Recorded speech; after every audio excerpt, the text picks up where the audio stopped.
माता की भारत माता की भारत माता की जय। हमारी भगनिया जो श्रीषा पात की है वो भी खड़ी हो जाएगी।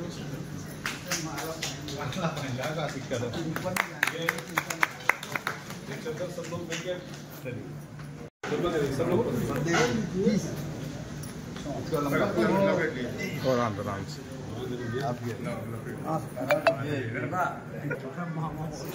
श्री रामचंद्र भगवान सभी लोग पीछे आ जाएंगे। सज्जन वृंद, सम्मानीय अतिथिगण, हमारे श्री राम कथा आयोजन समिति के सम्मानीय अध्यक्ष एवं माननीय जगदान सिंह जी, विजय बहादुर जी, विजय भैया, रामदेव जी, शंकर सिंह जी, हमारी भगिनियों में और आए हुए सभी को भगवत भाव से नमन। वन विहार क्यों जरूरी है, क्यों आवश्यक है? एक ये पूरा जो जीवन है हमारे देश में यात्रा का बड़ा महत्व है।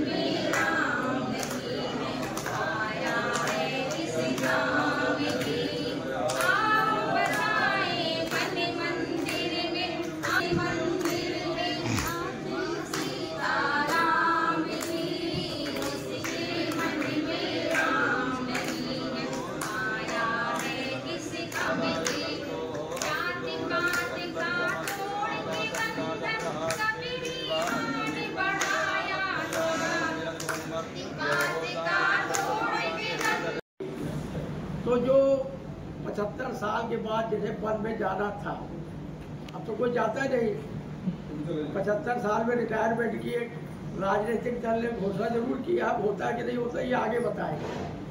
लेकिन ये जो विचारधाराएं थी कि वन चलो, वन बिहार में जाओ और आपको भी आगे जाना है, इसलिए वहाँ कंडा बीन के, लकड़ी जला के, धुआं से और फिर जो रोटी बाटी आटी बनती थी उसका था परम आनंद। अभी तो हम बैठे यहाँ पर, ये वन विहार नहीं है। ये वन विहार अगर होता तो ये एसी चल रहा है, तो वन विहार में एसी कहाँ से आती? ये तो शादी विवाह का एक जगह है जहाँ आज हम लोग उपयोग कर रहे हैं बरसात के कारण। असली वन विहार आपको दिसंबर में किसी जंगल में मैं कराऊंगा। सारे लोगों को बस की सुविधा दी जाएगी और वो चलेंगे तो वास्तव में वन विहार ही कार्यक्रम होगा। मैंने कहा था कि यहाँ पर एक चूल्हा बाबा है, 11-12 किलोमीटर जंगल भी है और मंदिर भी बहुत खूबसूरत है, तो वहाँ पर रखा जाए। लेकिन बरसात को देखते हुए ये हुआ कि यहाँ पर कर लिया जाए।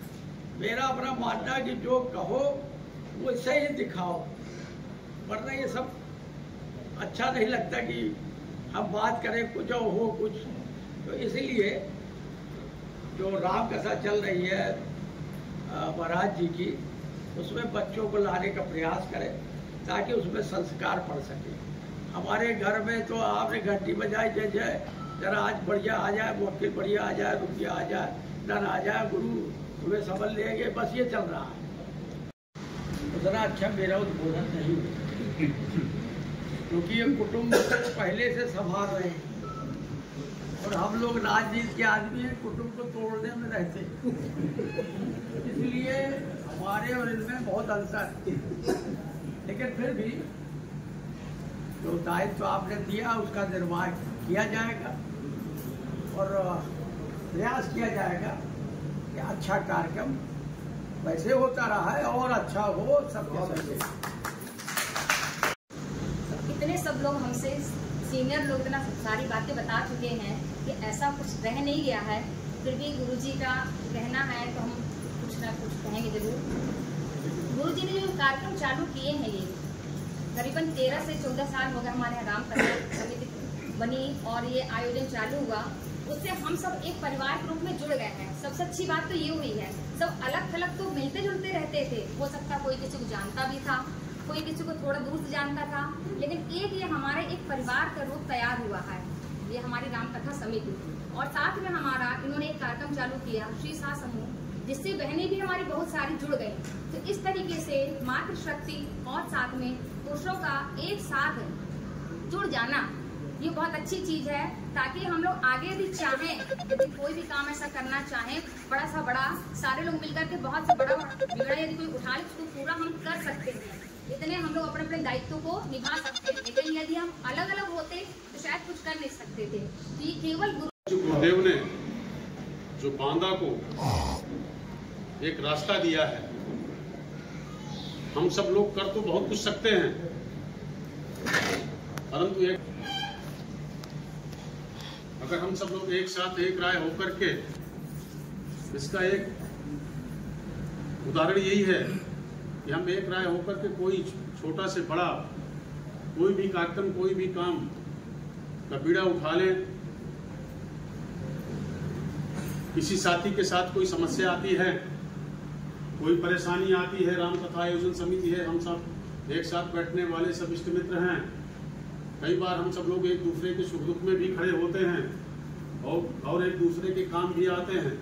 केवल यही नहीं है कि राम कथा आयोजन करना है और इसके साथ हमारा कार्य पूर्ण हो जाता है, इसके बाद भी हम लोग प्रेम सौहार्द के वातावरण में एक साथ अपने पारिवारिक रिश्तों के साथ एक दूसरे से यहाँ बैठ के घुलते मिलते हैं, एक दूसरे के विचारों का आदान प्रदान भी होता है, जिससे समय समय पर एक दूसरे के हम सब लोग काम आ सके। गुरु जी का यही मूल मंत्र है कि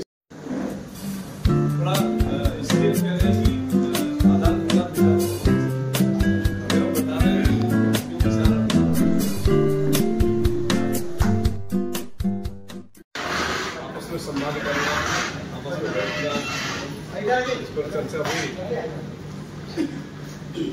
हम लोगों के बीच में हमारे वरिष्ठ समाज सेवी और भाजपा नेता श्री प्रेम नारायण जी हैं, वो भी अपने विचार उद्बोधन दें।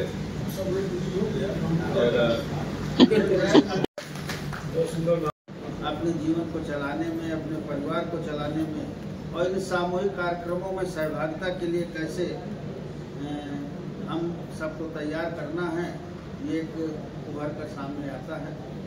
आप सभी लोग इस कार्य राम कथा आयोजन समिति के सभी सदस्यगण और हमारे राम कथा आयोजन समिति के अध्यक्ष अशोक त्रिपाठी जी की उपस्थित सभी भक्तगण और बहनें, जैसा कि हम आप सब लोगों को विदित है कि आज के इस एक जगह बैठने का एक उद्देश्य राम कथा आयोजन का है।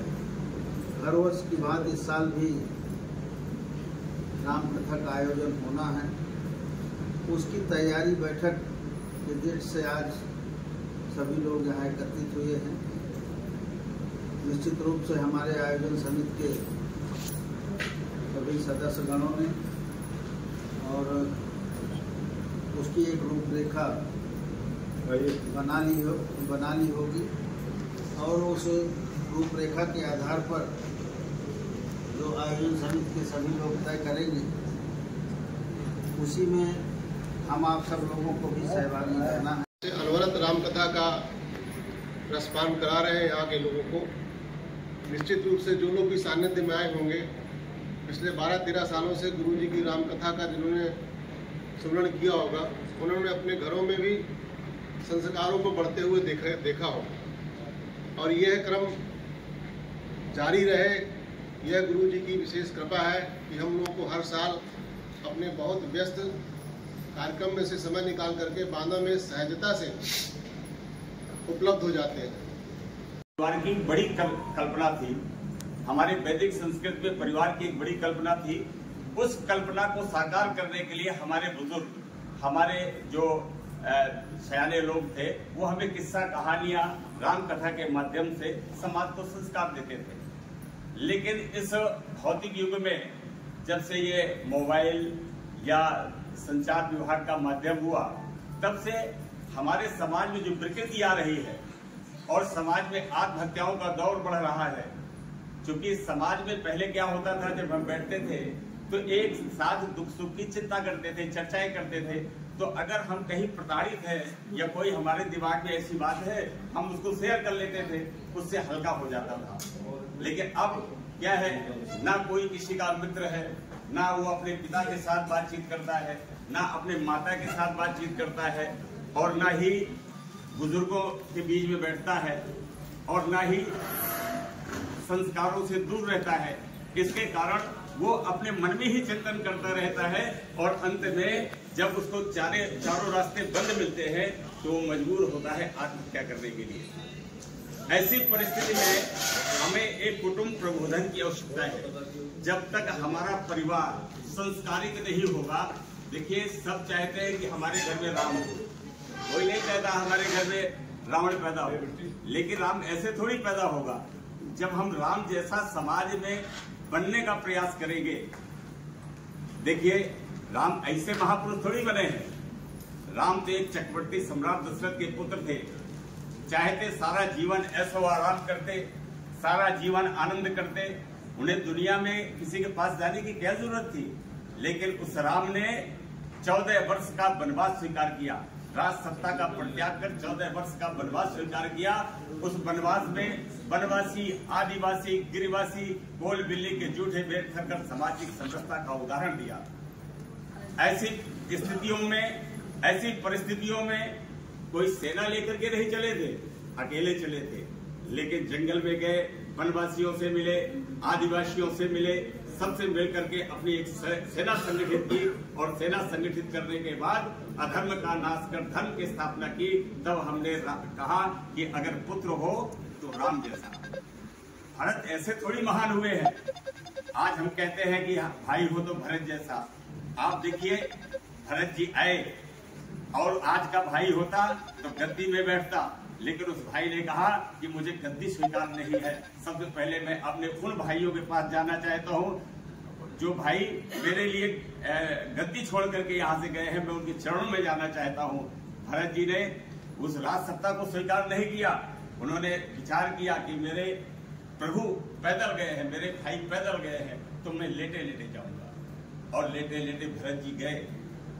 जाने के बाद भगवान राम से मिले, अपने भाई से मिले, और उनसे आग्रह किया कि आप पुनः वापस चलिए अयोध्या, क्योंकि आपके बगैर अयोध्या पूरी सुनी है।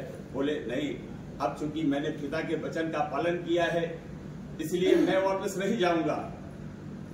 अब आप ये आशीर्वाद लेकर के जाइए और वहां राज करिए। लेकिन उन्होंने वो भी कुर्सी पर नहीं बैठे, राज किया, सिंहासन को 14 वर्ष तक संभाले रखा। लेकिन उनकी खड़ाऊ कुर्सी में रख करके उस राज सत्ता को चलाने का काम किया। तब लोगों ने कहा कि भाई हो तो भरत जैसा। तो आप चाहते हैं कि भरत जैसा भाई हमारा हो, तो हमको भी राम बनना पड़ेगा। यही हमारी कुटुंब प्रबोधन की एक क्रिया है। हम चाहते हैं कि हमारा कुटुंब अच्छा चले, हम परिवार में एक अच्छे व्यक्तित्व का निर्माण करें। तो उसके लिए हमें रामचरितमानस की कथा अपने घर में सामूहिक परिवार में करनी पड़ेगी। सबके घर में एक पूजा स्थल होता है। मुझे लगता है जितने यहाँ बैठे सबके घर में होगा। लेकिन क्या हम एक साथ परिवार के साथ बैठकर पूजन करते हैं? नहीं करते। ये हमारी कमी है। एक साथ भोजन नहीं करते।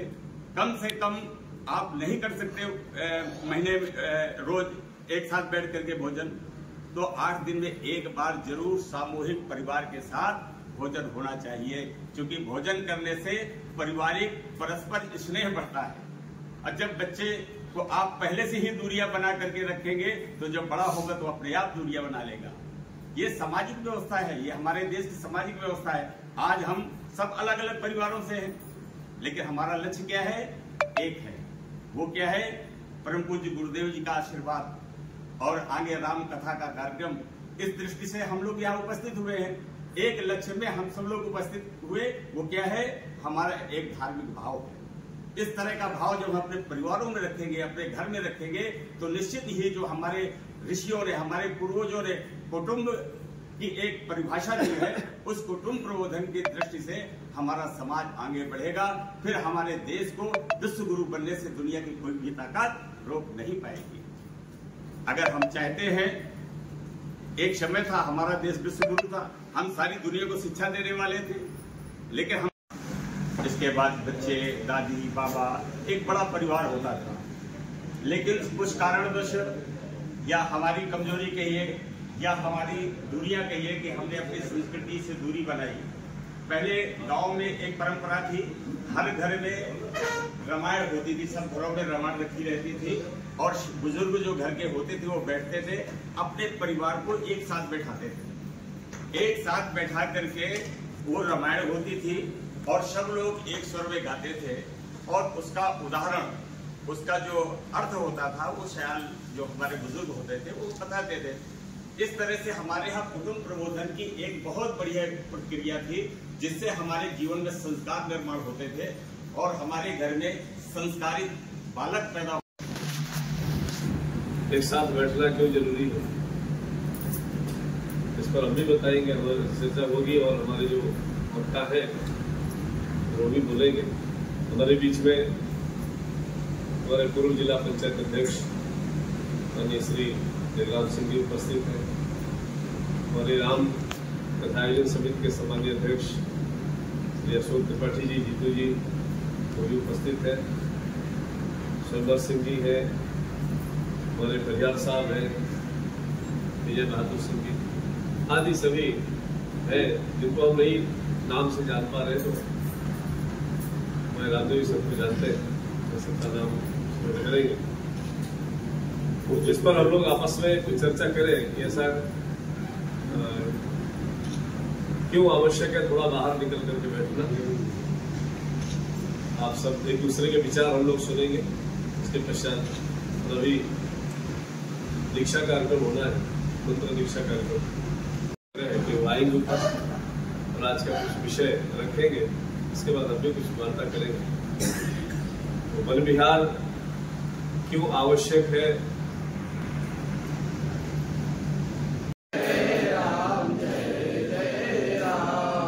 जय जय विघ्न हरण हनुमान, जय जय जय विघ्न हरण हनुमान,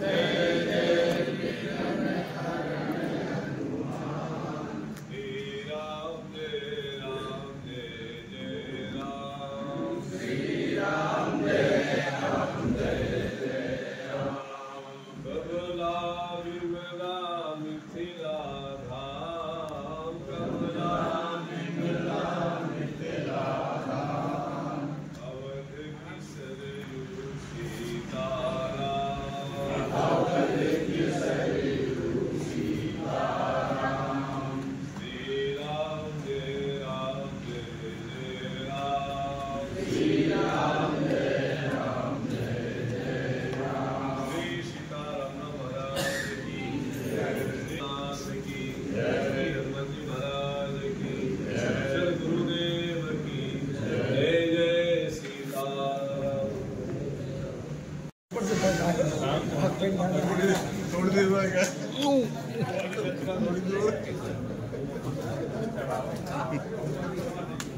पानी डालना है क्या बोतल से? अरे चल मैं ठीक रहेगा, बोतल में